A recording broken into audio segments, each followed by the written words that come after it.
کل جماعتی حریت کانفرنس کی قیادت نے حریت کانفرنس کی ایک اکائی اور محبوب سینئر رہنما شبیر احمد شاہ کی زیر قیادت Jammu Kashmir Democratic Freedom Party پر پابندی کی شدید مذمت کی ہے۔ بھارتی وزارت داخلہ نے جمعرات کو ایک اعلان نامہ جاری کرتے ہوئے ڈی ایف پی کو ایک غیر قانونی تنظیم قرار دیا۔ حریت رہنماؤں، سول سوسائٹی کے کارکنوں اور دیگر مذہبی اور سیاسی رہنماؤں نے اپنے بیانات میں رد عمل ظاہر کرتے ہوئے کہا ہے کہ شبیر شاہ اور دیگر رہنماؤں کو 2017 میں غیر قانونی طور پر نظر بند کیا گیا تھا اور ان کی گرفتاریوں کے بعد فسطائی مودی حکومت متنازع علاقے میں ہونے والے اپنے مظالم سے عالمی برادری کی توجہ ہٹانے کے لیے اونچے ہتھ کنڈے استعمال کر رہی ہے۔ انہوں نے کہا کہ جماعت اسلامی، لبریشن فرنٹ اور دختران ملت کے بعد اب ڈی ایف پی پر پابندی ہندوتوا حکومت کی ریاستی دہشت گردی کی ایک اور کارروائی ہے۔ انہوں نے مزید کہا ہے کہ ان حربوں سے کشمیری دبنے والے نہیں ہیں۔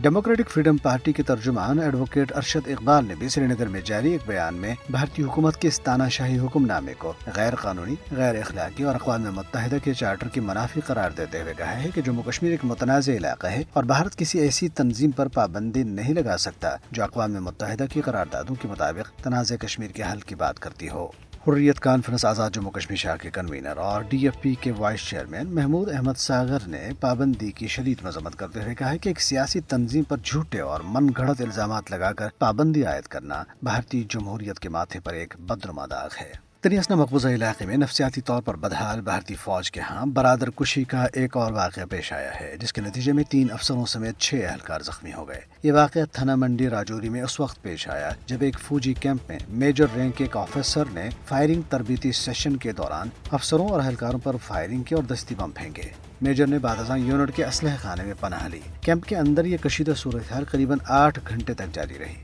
بھارتی فوج نے اس واقعے کی پردہ پوشی کرتے ہوئے کہا تھا کہ ایک چوکی پر ممکنہ گرینیڈ دھماکے میں ایک افسر زخمی ہوا۔ کل جماعتی حریت کانفرنس آزاد جموں کشمیر شاہ کے سینئر رہنما غلام محمد صفی نے محبوس حریت رہنماؤں اور کارکنوں کی حالت ذات پر گہری تشویش کا اظہار کرتے ہوئے انسانی حقوق کی عالمی تنظیموں سے ان کی رہائی کے لیے کردار ادا کرنے کی اپیل کی۔ ایک بیان میں انہوں نے کہا ہے کہ بھارت کے غیر قانونی سلوک کے باعث بیشتر نظر بند بھارتی حکومت خانوں میں زندگی اور موت کی کشمکش میں مبتلا ہیں، لہٰذا عالمی برادری اور انسانی حقوق کی عالمی تنظیموں کی ذمہ داری بنتی ہے کہ وہ ان کی رہائی کے لیے بھارت پر دباؤ ڈالیں۔ بھارت میں عام آدمی پارٹی کی سینئر رہنما آتشی سنگھ نے کہا ہے کہ بی جے پی نے عام انتخابات میں اپنی یقینی شکست دیکھ کر بوکھلاہٹ میں ملک بھر میں غیر اعلانیہ ایمرجنسی نافذ کر دی ہے۔ انہوں نے کہا کہ بی جے پی حکومت ای ڈی اور سی بی آئی جیسی تحقیقاتی ایجنسیز کے دم پر آئندہ انتخابات لڑ رہی ہے اور اس نے اپنا راستہ صاف کرنے کے لیے حزب اختلاف کے ہر رہنما کو نشانہ بنانا شروع کر دیا۔